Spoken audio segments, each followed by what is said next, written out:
Friends. What happened when a boy walked into a motorcycle showroom with his poor father to buy a bike? But the showroom owner mocked them, saying, "People like you don't belong here. You beggars can't afford a motorcycle like this." But then, when that boy revealed who he really was, he didn't just buy a bike. He bought the entire showroom in one stroke. And after that, something happened that no one could have ever imagined. This story begins from the moment when Ethan stood with his father Tom in front of the largest and most luxurious motorcycle dealership in the entire city. Years of labor, $1 at a time, and a father's quiet sacrifices all had led to this moment. Tom's voice trembled with hope as he pointed toward the glass display window.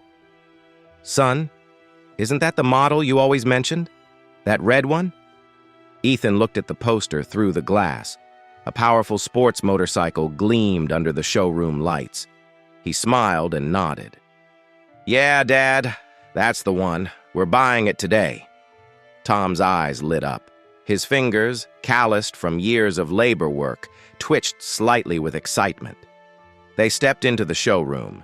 Inside, everything was polished, sleek, and sparkling. The leather aroma, the faint smell of expensive cologne, the glossy floors, it all screamed wealth.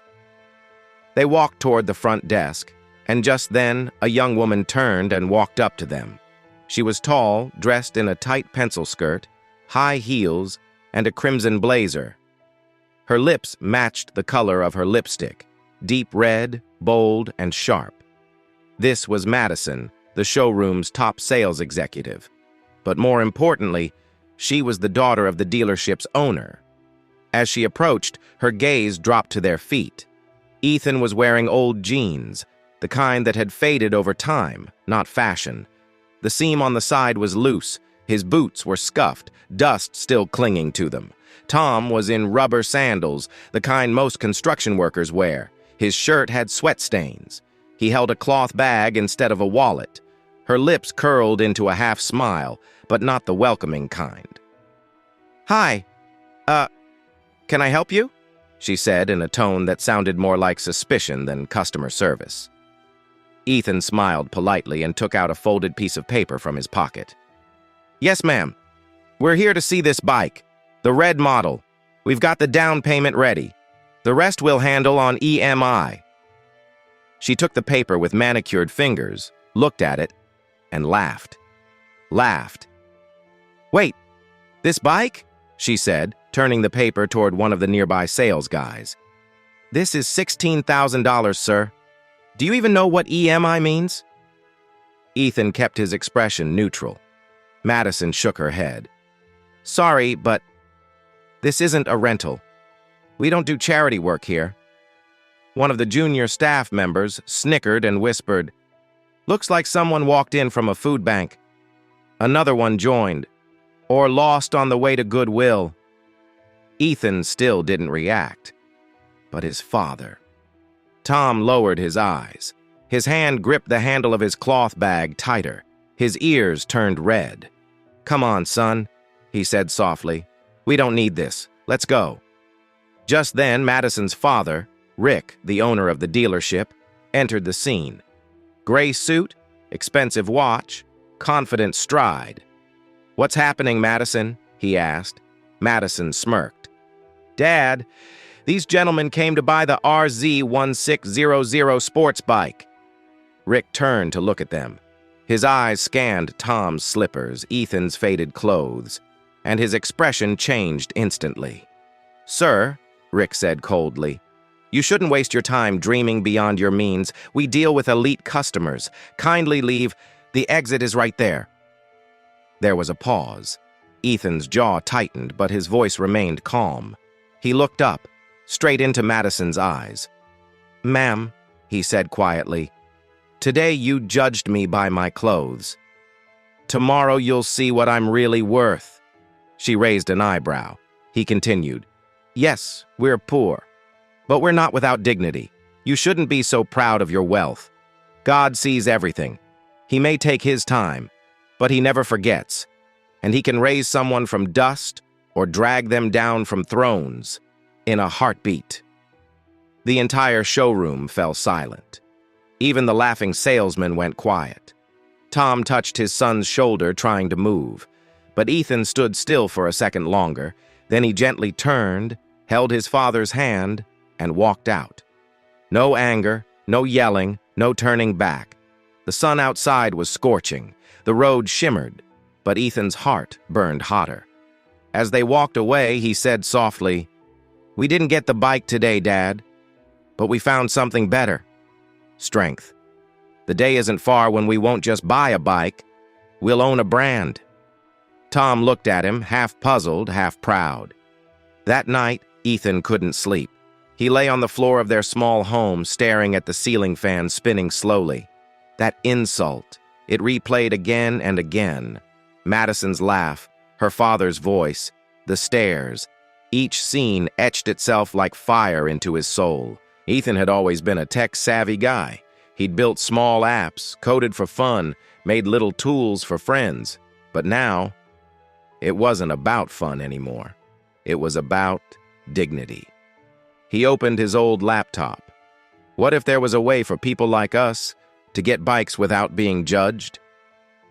The idea hit like lightning. An app. Not just any app. A platform that would allow even the most financially excluded people to get motorcycle financing with respect. No credit score needed. No lengthy documents. No suits and ties needed to walk into a dealership. Just trust and honesty. That night, he opened a blank project folder on his desktop and named it Rider X. He started sketching wireframes. Next morning, he was still coding. He didn't eat for 12 hours, didn't check his phone, didn't speak to anyone. Within a week, a rough version of Rider X was built. He designed the logo himself, created a small website and app, wrote the code, built a prototype, and finally posted on social media. Have a dream but no credit score? No problem. Rider X is for everyone. Own your bike with dignity. Download today. The response? Slow. First day, 14 downloads. Second day, 23. By the end of the first week, 212. Then something unexpected happened. A short video went viral. Ethan helping a 60-year-old farm worker in a rural town get a motorcycle through Rider X. The man cried, hugged him, and said, "Now I can go to work without walking 5 miles." The internet exploded. In just 3 days, the app crossed 20,000 users. Within 2 months, it had over 100,000. YouTubers made reaction videos. Tech bloggers wrote articles. Influencers talked about the app made by the boy who was once insulted in a showroom. And then the call came. An angel investor based in New York City. "We believe in what you're building, Ethan," the voice said. "Let's grow this together." Ethan agreed. Within a month, he had raised $2 million in funding. He now had a full office, a hired team, a support line, a tech team, a brand name, partnerships with local dealerships. But Ethan himself? Still the same face, still the same hoodie, still the same boots, still the same fire. A few weeks later, in the same city where Ethan had once been humiliated, a new conversation was happening inside the very same showroom. Rick, the owner, sat with his wife, discussing their daughter's future. "Madison is getting older," he said. "It's time we find her someone responsible, someone successful, who can match our name and business." One of their distant relatives who had connections in the business world suggested a name. "There's a young man, incredibly smart, low profile, but owns a multi-million-dollar startup. The company is called Rider X. It's making waves. His name is Ethan." Rick raised his brows. "Ethan, huh? Sounds promising. Does he have family? What's his background?" "He's grounded," the relative replied. "Lives simply. Doesn't show off, but money isn't an issue. He's the face of that app that's changing how people finance motorcycles." Rick looked impressed. "He sounds perfect. Just the kind of guy we want in the family. Smart, rich, and with a growing brand." Madison, who was eavesdropping from the hallway, walked in with a spark in her eyes. "If he's this good, Maybe our business could benefit too. We should definitely meet him. No one had the slightest idea. No one remembered that name. Ethan, the same man who had once stood in their showroom wearing dusty boots asking for a bike with his father by his side. A call was made to Ethan. "We'd like to bring a marriage proposal. Would you be open to meeting the girl and her family?" Ethan didn't hesitate. "Sure," he said calmly. "You're welcome to come. Just one condition. Don't tell them who I am." The day arrived. Rick and Madison, dressed in their finest, drove to the address they were given. The neighborhood wasn't flashy, but the house was neat, well kept. There was simplicity in every corner, but not poverty. As they stood at the door, it opened slowly. Standing right there in front of them was Ethan. Madison froze. Her feet stopped. Her mouth parted slightly, but no words came out. Rick's face changed color. His confident smile disappeared as if someone had pulled the ground from under him. Ethan looked at them, emotionless. "Please, come in. You came with a proposal, didn't you?" The air inside the room felt thick. They stepped inside without a word. Madison's eyes fell on a pair of familiar slippers near the doorway, worn-out rubber sandals. Her throat tightened. They sat down in the small living room. Everything was clean, modest, respectful. Tom came from the kitchen with a tray of tea. He smiled faintly, unaware of who the guests were. Ethan served them himself. "Tea?" His tone was polite, but distant, like cold steel dipped in velvet. Rick tried to regain his composure. "We were told you're doing great, Ethan, but we didn't expect this. You've come a long way." Ethan looked him directly in the eye. "Same clothes, sir. It's just your perception that changed." There was silence. Rick gave a nervous laugh, trying to lighten the mood. "Well, you know, things happen. Sometimes we don't realize who someone is." Ethan cut in calmly. "You said you brought a marriage proposal. I'll send you a file with profiles of my employees. You can choose someone who suits your daughter." Rick was startled. "No, son. I meant, we were thinking about you and Madison." Ethan turned to Madison, his expression unchanged. "This is the same Madison, right? Who told me I wasn't worthy of a motorcycle?" Madison lowered her eyes. "Who laughed at my father's sandals? Who said this was a showroom, not a charity?" There was no response, only silence and the ticking of the wall clock. She swallowed hard, her voice barely a whisper. "I'm sorry." Ethan stood slowly, his voice calm but heavy. "Sorry? You didn't feel sorry when you humiliated us. You didn't feel sorry when my father stood ashamed in front of your laughter. You feel sorry now because I have money, because you realize who I am." He turned to Rick. "You once told me people like us shouldn't dream, that we waste your time. What happened to that dream now?" Neither Madison nor Rick had anything left to say. "I don't hold grudges," Ethan continued, "but I never forget disrespect, especially when it touches my father." They stood up, defeated. As they reached the door, Ethan added quietly, "I hope this visit helped you see clearly. Not everything poor is worthless, and not everything rich is right." That night, Ethan sat alone in his office. He opened a document and signed a new decision. Rider X would open its first premium showroom in the city, and the location? Right across from the dealership that once threw him out.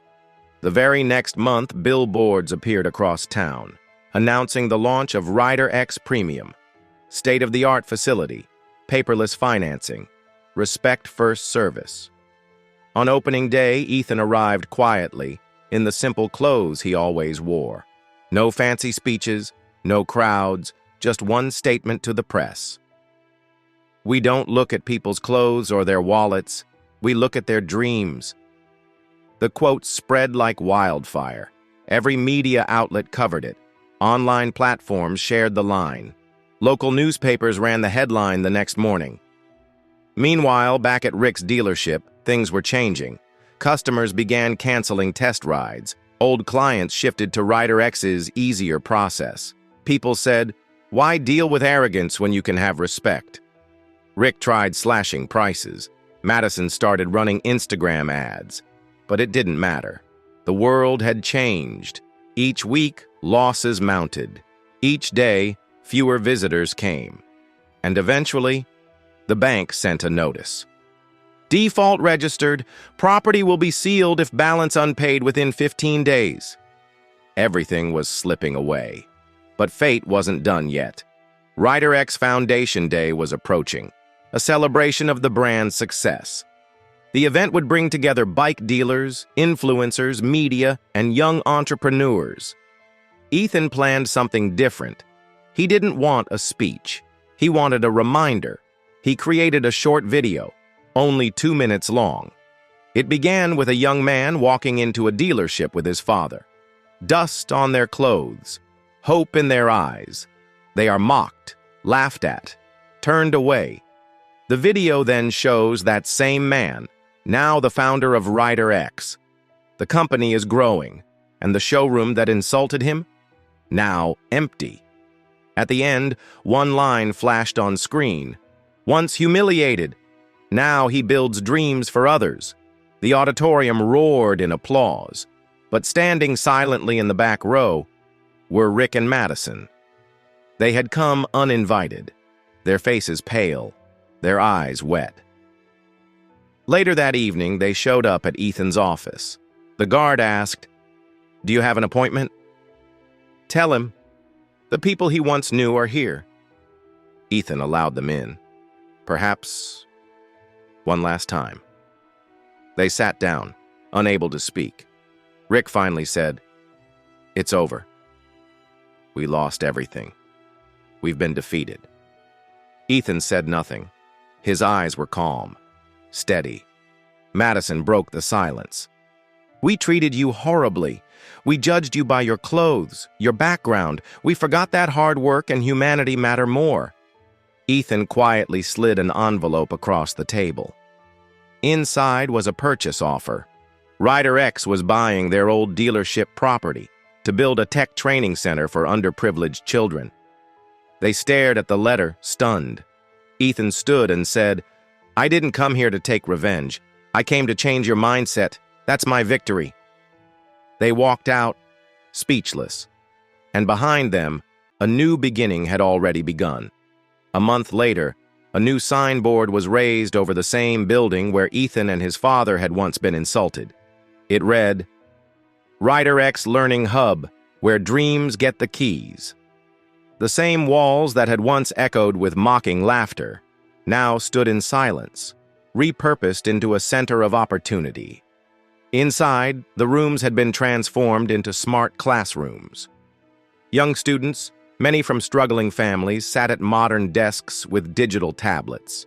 Trainers guided them through coding, design, and digital marketing, skills that could change their lives. Ethan personally oversaw every detail. He didn't want charity, he wanted dignity. The training center wasn't free, but it was affordable. And every student who passed the program would be offered a job, a network, and a bike, financed through Rider X with zero judgment.